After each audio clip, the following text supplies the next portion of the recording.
and welcome to Goal Line Gossip. We have a fantastic show for you. Of course, we're coming from the exciting match at the Emirates where Arsenal went past Man City with a late goal by Martinelli, which was like fantastic to see. This was the first time that I think Arteta beat Pep's Manchester City. So we have Jish Meister with us, who's definitely buzzing with the results. We have Wong Scouser from the Brighton match. We'll go to him and talk to him about it. Aitun back, welcome back to the show again. What a fantastic match against PSG, knocking them off at St. James's Park. I was buzzing like a Newcastle fan. I can't even tell you. We'll go with that as well. I think you guys are coming back into this season, whether it's from the Champions League perspective or the Premier League.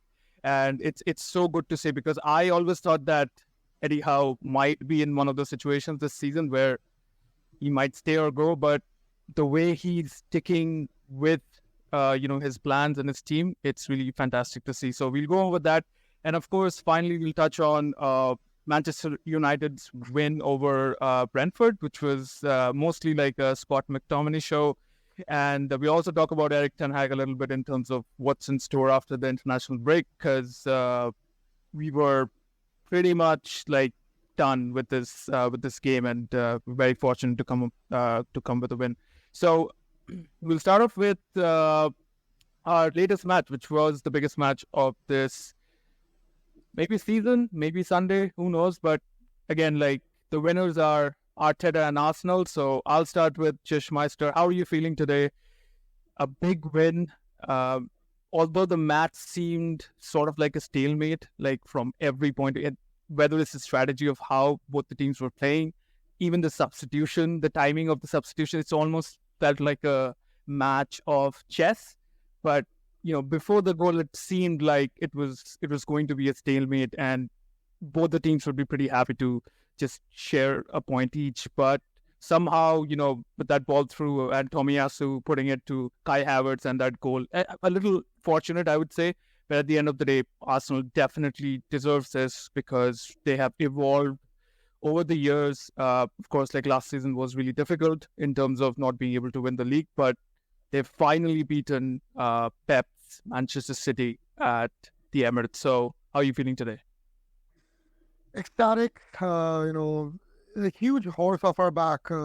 We haven't beaten City in the Premier League since 2015. So it's definitely something big. We know over the past decade they've been, the dominant team in the Premier League, and we have nowhere been close to, challenging for the title. We did see a, sustained title charge last year, and people, including myself, I questioned whether it's going to continue this year or not. And I've made my prediction that we're not even going to finish in the top four, just because the way we are playing, and we are still not, playing fluid attacking football. It's just not there. But I've come to realize that our team has now changed. We look way more solid defensively, though. It's harder to break us down nowadays. And we have decided that we're not going to burn out all our energy first half of the season. We're not. We're going to store it for, so that we can at least last the entire run. As far as this match is concerned, it was pretty much a stalemate. I would probably say that they missed Rodri and Kevin De Bruyne. Those are huge players to miss. But we also had our best player out. Bukayo Saka was out.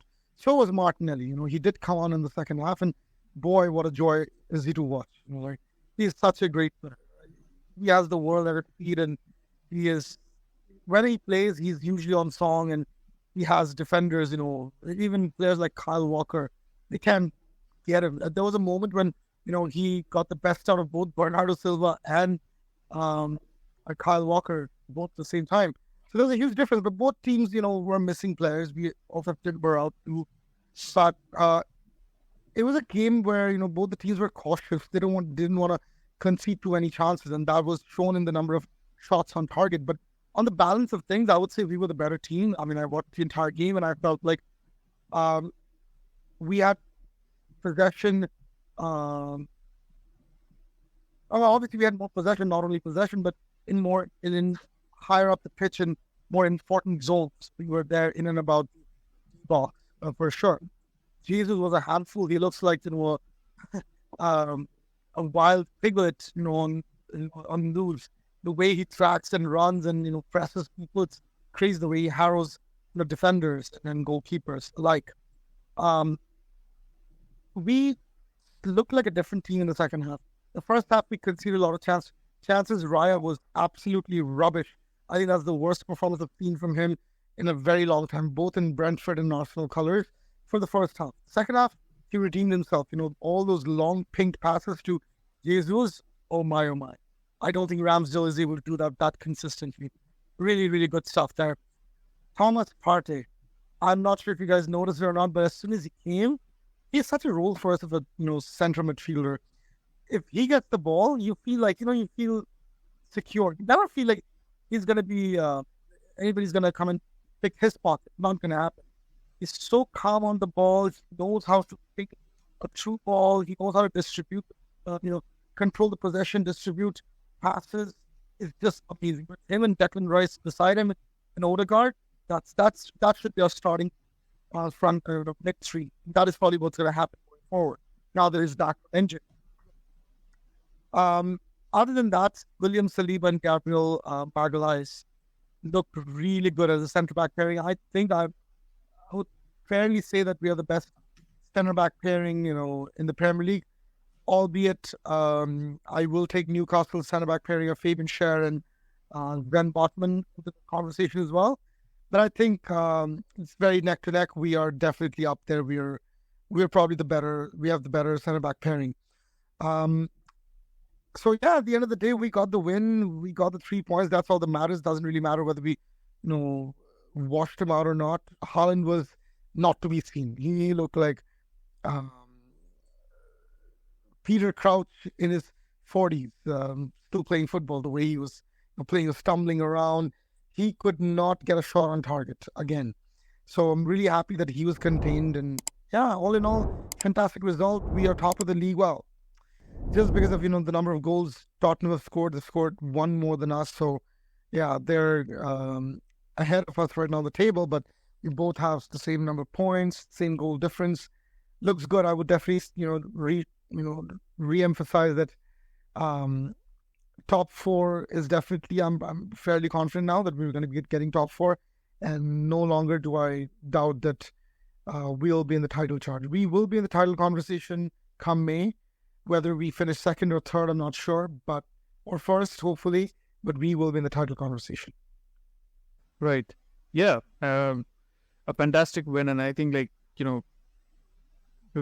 think in the preview I shared that although I was speculating that City would win, but then I really wanted Arteta to beat Pep Guardiola for, this first time. And I think that's almost like making a statement because we are still in the early days of the season. Of course, the teams are going to meet again at the Etihad and maybe in some of the other competitions as well. But the fact that you've won at Emirates, I think that's a statement, not just to Guardiola, but to other teams and also like pundits and everybody that Arteta, although he kind of lost to Pep last season, but this season he's ready to, fight again. And he has that team and he has that temperament to, go all guns blazing and put up a show. The team is improving. You can tell just by looking at, there's this bunch of players who are, slowly getting into their primes, and we're not that same Arsenal anymore who's going to lose Robin Van Persie and Cesc Fabregas and Samir Nasri's and Alex Songs to bigger and better teams. No, we are the team that dropped 100 million to get the player that we want, and we're not going to lose our prized assets, and we're here to stay. For the next 4 to 5, 6 years, I'm certain that we're here to stay. Right. Okay, I'm going to move to Aiton Mag over here and talk about a little bit on why City, they don't look like City from last season, right? And also like Haaland, we know that he was in the graveyard shift, barely got a shot on, maybe no shots on target, but barely got a shot on anyways. He was trying to drop back and try to feed the midfielders or the runners, but then that didn't happen. So what are your thoughts on, Haaland not being very successful or being the main man in these big matches? Do you think there's a reason to that? Maybe because some of the main players are not available, whether it's Grealish on the wing, whether it's KDB, who's definitely the main main person who has been feeding Haaland for those goals from last season, which gives Bernardo Silva the license to play more freely and maybe go to the wings and stuff like that. Why do you think Haaland is not being Haaland so far? And do you see this going on throughout the season based on some of the injuries that they're facing? He's still the top scorer. He's got 8 goals in 8 games. Yeah, but it's Haaland. Yeah, I think nothing has really changed, because if you see his pattern of scoring from last season as well, he tends to score his goals. Rather, I should say that he does not score goals against the so-called established teams in the league, right? So he's mostly scoring goals against the mid-table clubs or against the ones at the bottom.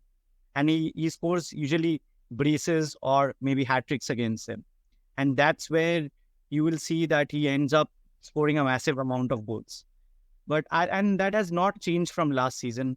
But what has changed really is that I think he does not look really up for it. I don't know if it's a fitness issue or whatever it is. I don't see that hunger in him somehow in his game this season. So that is what is missing. Obviously, right now, the issue that City are facing is that they don't have the controller in midfield, right? Where they don't have Rodri, who is usually the main controller in the midfield, and they also don't have KDB, who is usually the prime assister of Haaland's goals. Okay, so they certainly have these 2 main players missing. And that's where I think Haaland is struggling with the supply that he usually gets. But again, I have no doubt in my mind that when it will come to teams like Luton or Burnley or Sheffield, he'll see him back in the score sheet. Exactly. I mean, I what I always do is in my FPL, I used to captain Haaland against team like Burnley, Sheffield, Luton, Bournemouth. And the moment it comes to, Arsenal, even Aston Villa, Newcastle, I shift to someone else. Because I've seen him failing again after again every matches against a, team which has a, more physical defender. So, and they didn't really replace few players. Like they didn't replace Riyad Mahrez. They didn't replace Gundogan. Gundogan was, that pivotal, that major player. They never. They did brought some players like Doku or Matthews Nunes, but I still think they need some time to fit into the system properly. And like I predicted before. One more point that I would like to make here is that I think they are really not up to that level. I think when you consider Gundogan's impact on the team, I don't think guys like Matthews Nunes or even Kovacic for that matter can have that similar level of impact. They're not of the level. Yeah. And I think they've also, what I feel is that, Kovacic and Nunes are very similar kind of players. I don't think you can play both of them in the same 11. I really don't think so. Also, I think this guy, Jeremy Doku, is very raw. He is not a very good player on the ball. That is probably a necessity when it comes to playing in Pep's system. So overall, I see challenges in the City team. They have not really done well in terms of recruitment, which I think Arsenal have.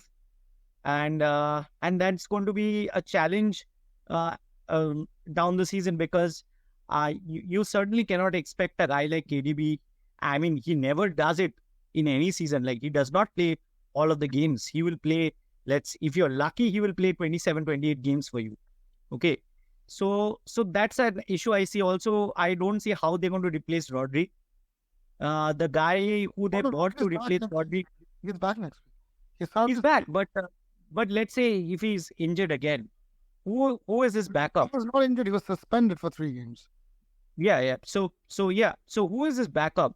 I don't see someone. I think maybe John Stones. Okay, but I don't know how that will work. But Rodri is such a pivotal player.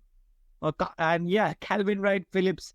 I mean, Pep Guardiola said it openly, right? I mean, he's there in the City team because he wants to be there. He has, I think he's got a new baby, right? So he just wants to be there. He does not want to move right now and have too many issues. He just wants to have a very, he doesn't want any challenges this year. That's the reason he did not move. So I don't think I see issues in this City team. But again, let me say this, that every season they don't start off very well, and usually we see them towards the end. They'll again shift to a different gear, and then they'll somehow again make it. So let's not get too overboard criticizing them. Right. See, No, man. I don't want to look into the table right now until it is game week 20 or 22nd. But I still think this league, this season is open between 4 teams: Spurs, City, Arsenal, and Liverpool. It gives immense joy for a fan, in a neutral fan, to watch a league which has a more competition. I hope Newcastle is in the mix. I'm Did you predict that skeptical it because will be Newcastle is going to be I second? did. Yeah. Yeah. No, I did third. I haven't done in second. Third, I Still did. top 4. I predicted, but the thing is, and I mean, I'll come to that segment later when the topic comes. But there are issues in our team which needs to be addressed unless we want to reach to the same level of next season. So yeah. Okay. So yeah, I mean that's about it. Before we wrap up this segment on Arsenal and Man City, one question to Jishmeister. What did you think of the COVID challenge? So he was already booked with yellow I card, forgot and to mention it. If last week Curtis Jones was shown a straight red and his foot rolled over the ball, today's was even more blatant. He didn't even touch the ball. The first tackle was a red. And literally after 5 minutes, he goes in on Declan Rice again. That's for sure a second yellow. I've heard all the pundits around, and not a single person said this is not going to be a huge hue and cry because we won the game. But if we did not win the game, if this was a draw or a loss, we would not go down easy. We would 100%, look for explanations. So how do you not give that a red card? This was worse than the Curtis Jones tackle. there were 2 tackles. I mean, let's be fair. Both of them were studs up. I don't know how it's becoming too frequent now. It's really becoming too frequent now. The standard of refereeing is as bad as I've seen in any league.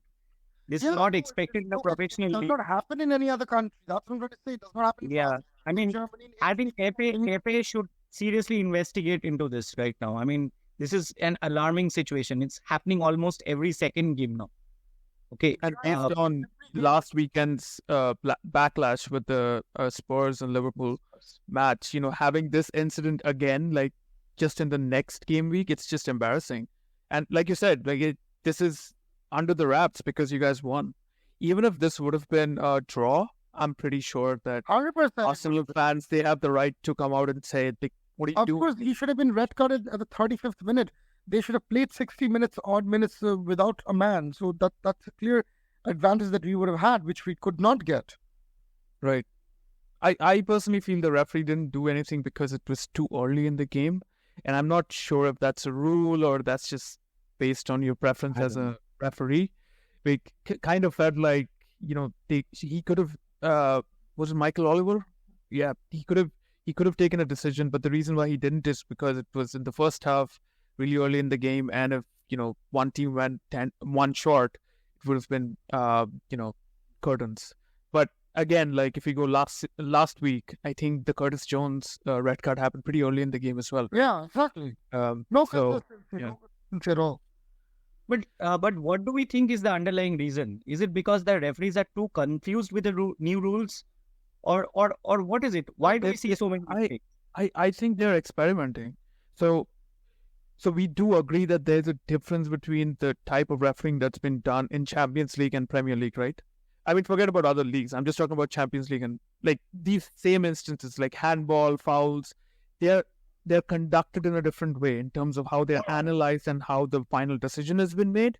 And I think Premier League has some nuances which are a little different from, the Champions League stuff and things like that. And we are still at a version of VAR which is very experimental in nature. So which means if you make a mistake today and if it's identified next week, the rules are going to change just a little bit in order to accommodate that change, right? And that's why these things are happening. I think it's a shit referees, Saul. I'm sorry to cut you there, but I'm telling you, we don't pay football to watch, refereeing. We basically pay to watch a good game, a fair game. We watch the players and the managers, what they want to do on the pitch. Why do we have to talk about freaking refereeing and, coordination between cameramen and, referees behind a video room or something? Why do we talk about it every week? That these should not be the showstoppers, and then no, but that is the reason why, right? Because exactly the rules are not set in stone. The rules are not set in stone. The rules are to a point in a very experimental stage. I can tell you that I think one of the reasons why that red card was not given is because of that Liverpool versus Spurs match. The fact that Curtis Jones was sent off so early in the game, again, whether you think it was a red card or not is up for debate. It's one of those topics. No, but I think Michael Oliver did not. Yeah, but I think they rejected their appeal. Good point. For example, That's McAllister's appeal was rescinded and he was given a one-match ban. Yeah, but what I'm trying to say is that this has happened last season as well, where they make a mistake, they do the PGMOL apology, and the next week they are very lenient about it. They don't show that card. They don't penalize right away. And I think that is what has happened as a result of whatever happened with the Spurs and Liverpool match. The fact that Curtis Jones was sent off so early in the game. Again, maybe it was a red card still, but he was sent off in the, I don't remember maybe not give the red card. I have no problems with the red card decision. He was given the yellow card, right? But in the second, questioning the second yellow card. Why was the second yellow card not given? Yeah, but it's still a red, right? So 2 yellow cards make a red, and that was in a very early stage of the match, and they didn't want to do the same thing, right? And I think that is why it's in a very experimental stage where they don't know what they're doing. They don't know how the fans, everyone is going to react, and they're just trying to play safe. And they're very fortunate that Arsenal won today's match. Otherwise, there would have been a big fuss again based on VAR calling the shots, ruining another big match in the Premier League. And I completely agree with you. We watch football. We don't watch standard of refereeing. It's almost a hygienic thing. It is granted by default that it should be there in the best league in the world, where pay so much money to have these people officiate big matches. So yeah, but I don't know what's going to happen with VAR. I think we are all like at a stage where we want it to either go away or be like changed in terms of like the results, and not be the spotlight or the center stage that defines a football match that we all love watching. Thank you for watching that video. We are a community of passionate football fans, and we post weekly videos on transfer news, match reactions, tactical analysis, and sometimes just gossip on the most exciting sport in the world. If that's what you like to hear, then hit that subscribe button and join the conversation with us.